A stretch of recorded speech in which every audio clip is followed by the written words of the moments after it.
3 bad things about the Redmi Note 11. First, I want to talk about the design. It's simple, it's elegant, and I think it looks very good. The back is made out of plastic with a matte finish, very soft to the touch, and the sides are also made out of plastic, but here it has a glossy finish, which makes it very easy to hold in your hand. It's kind of like the best of both worlds, where it's a good-looking phone, but it's also a practical phone. As you can see, it comes with a fingerprint scanner on the right side, below the volume buttons, and it's fast.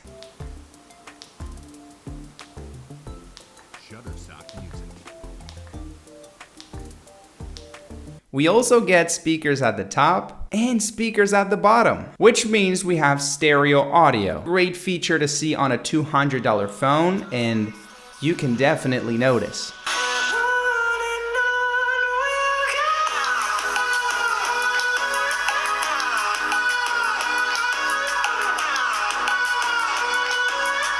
It sounds very loud, and it also sounds good. So if you care about audio quality, performance, this is a phone to consider. Then on the left side, we can find a SIM ejection tool that can hold 2 SIM cards and a micro SD card.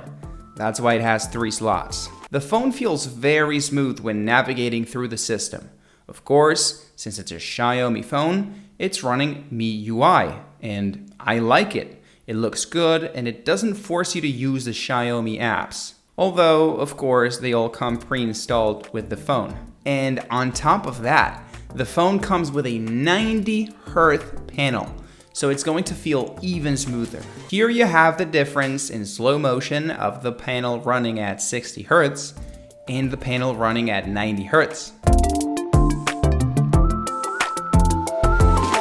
I know, it's kind of hard to see the difference in the video, but trust me, I have it enabled in 90 Hz and I can't go back. It feels a lot smoother, a lot more responsive. It's just better.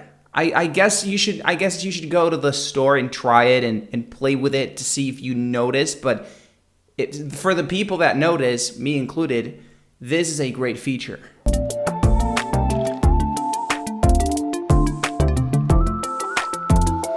Specs on the phone are the following: Snapdragon 680 and 4 or 6 gigs of RAM. And my experience has been very good.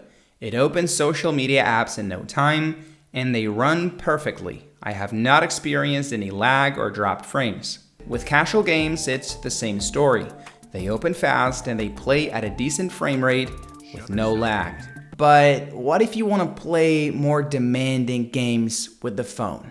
Well, that's a different story. Because although you can play and have a good experience, the graphical settings are going to have to be on medium or even low. And this is expectable on a phone this price, but it also has a lot to do with the fact that my phone only has 4 gigs of RAM. And for what I've seen from other people who also have the phone, the 6 gig of RAM version runs a lot better in more demanding games. So if you're a gamer and you're interested in having the best gaming experience and performance possible, make sure when you buy the phone to get it with 6 gigs of RAM instead of 4. We also have a 5000 milliamp hour battery and a 33 watt fast charging. From my personal experience, this battery is absolutely insane.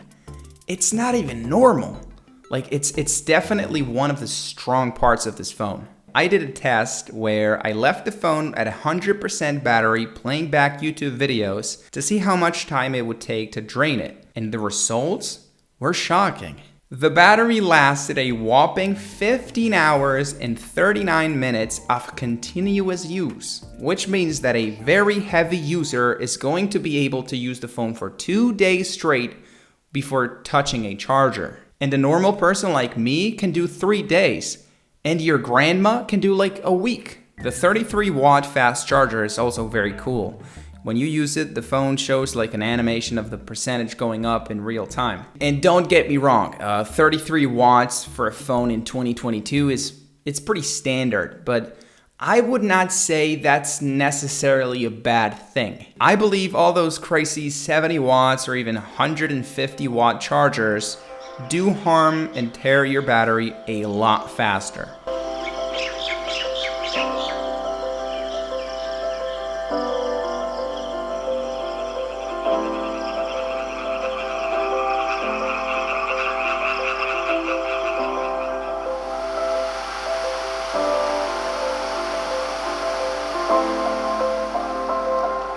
As I said earlier, it has 90 Hz, which adds an extra level of smoothness to the experience. And something that blew my mind is that it has 1000 nits of brightness. It's a very bright phone. To give you some reference, this is my iPhone XS Max, which was a $1,400 phone when it came out.